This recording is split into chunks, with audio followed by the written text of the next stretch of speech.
안녕하세요. 엠비입니다.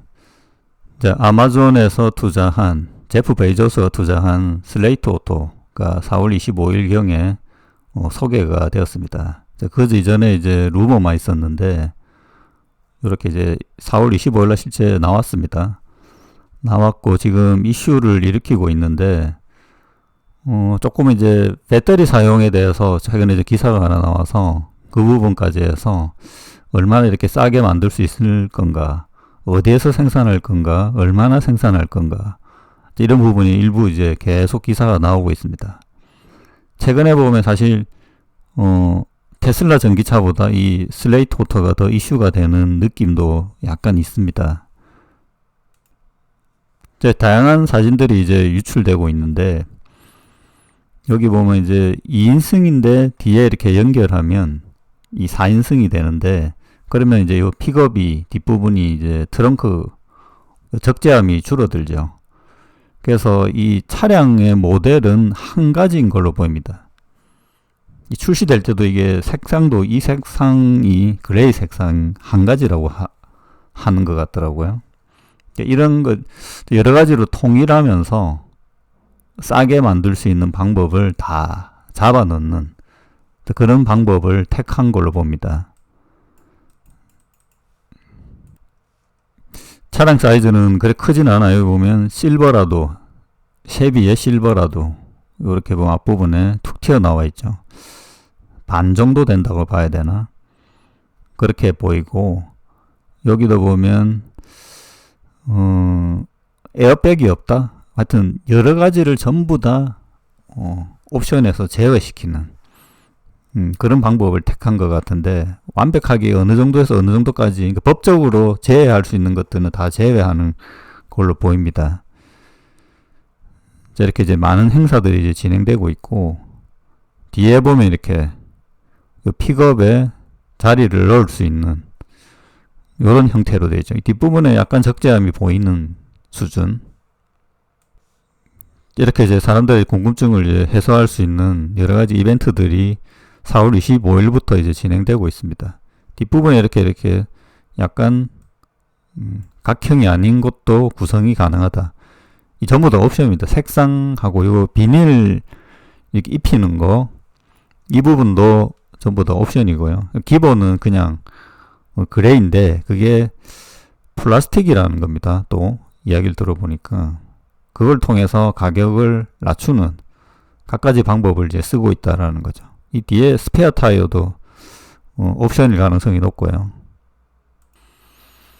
자, 그러면 이제 아마존 슬레이트 트럭이 LF 배터리를 사용하지 않았고, 그 이유도 있고, 중요한 거는 미국 전기차 혁신이 될 수 있을까라는 건데, 슬레이트 오토 자체도 판매가 돼야 되고, 이런 전기차들이 저가 전기차로의 이제 방향성을 제시한 부분, 테슬라도 지금 아직 이게 된다 안 된다 하면서 나오진 않았거든요.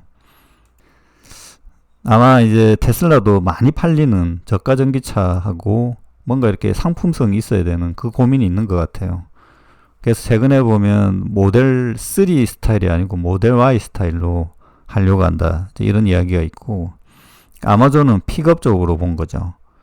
그 픽업이나 모델 Y나 어떻게 보면 아까 부분 보면 모델 Y 형태 같기도 하고 픽업보다는 상당히 작거든요, 사이즈가. 그래서 이 전기차의 트럭 자체, 트럭이라기보다 전기차의 수요에 보면 미국의 어떤 그 소비자들의 요구 사항에 의해서 이렇게 만든 게 아닌가 이렇게 봅니다. 자, 먼저 이 LFP 배터리 사용하지 않는 이유.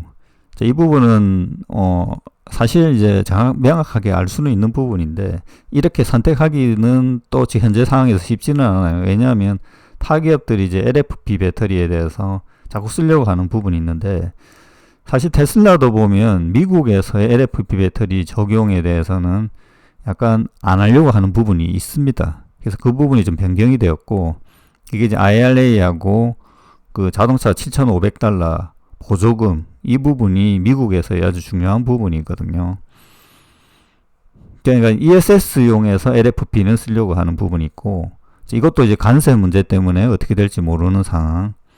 그래서 미국 이 슬레이트 오토에서의 LFP 배터리를 사용하지 않는 이 상황 자체가 미국의 배터리 공장이 있는 기업들에게는 유리한 국면으로 볼 수 있는 거죠. 근데 중요한 건 IRA 세액 공제 요건을 충족하기 위해서라는 거. 근데 전기차 부분의 판매 입장에서 보면 보조금 7,500달러. 이게 지금 2만 달러짜리인데 2만 7천 정도, 그러니까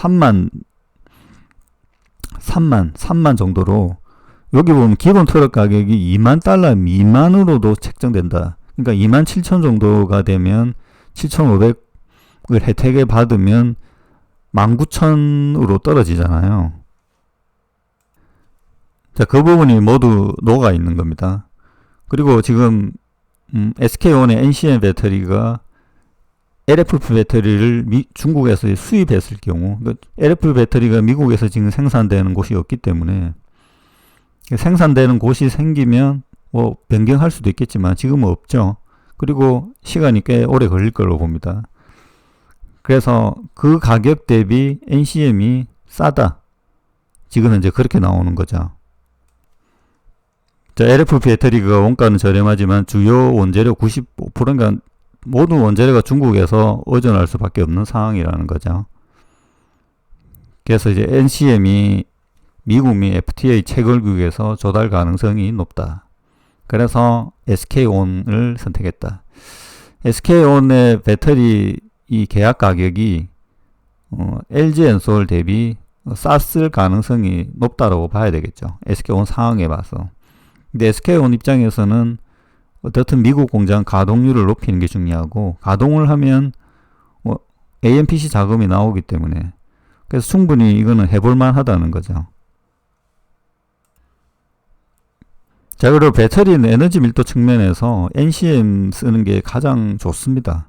전기차 입장에서도 에너지 밀도, 그러니까 차량의 크기 자체가 커지면 상관이 없는데 애매한 구간에 있을 때 이 공간이 제한된 차체 구조죠.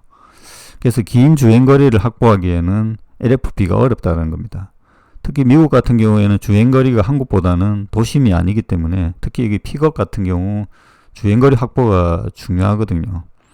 그래서 여기에도 보면 두 가지가 나와요. 54kWh 70짜리인가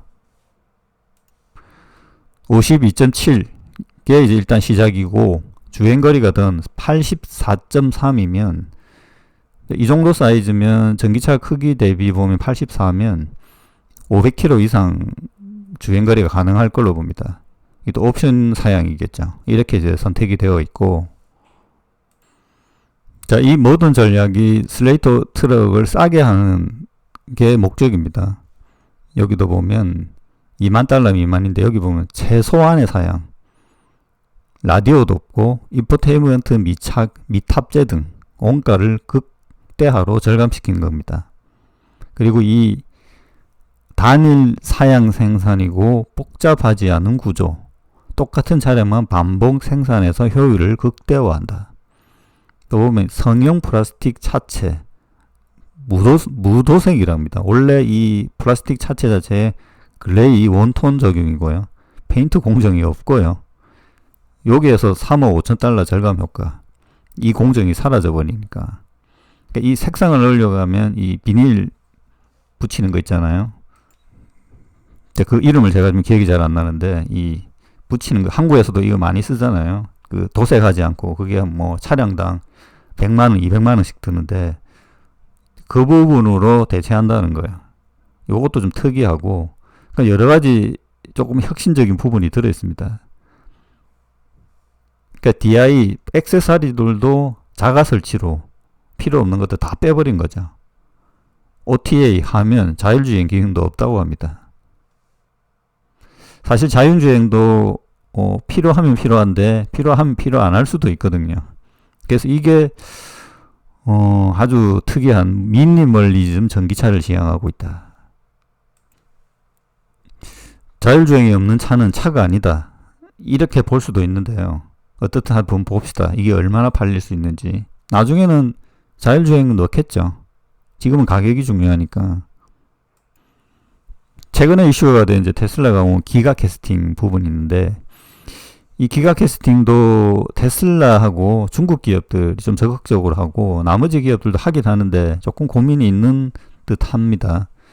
여기 기가 캐스팅도 설비 투자 금액이 만만치 않다는 거예요. 여기 장비 한 대당 750만 달러 이상, 거의 1000억 정도 들어가네요.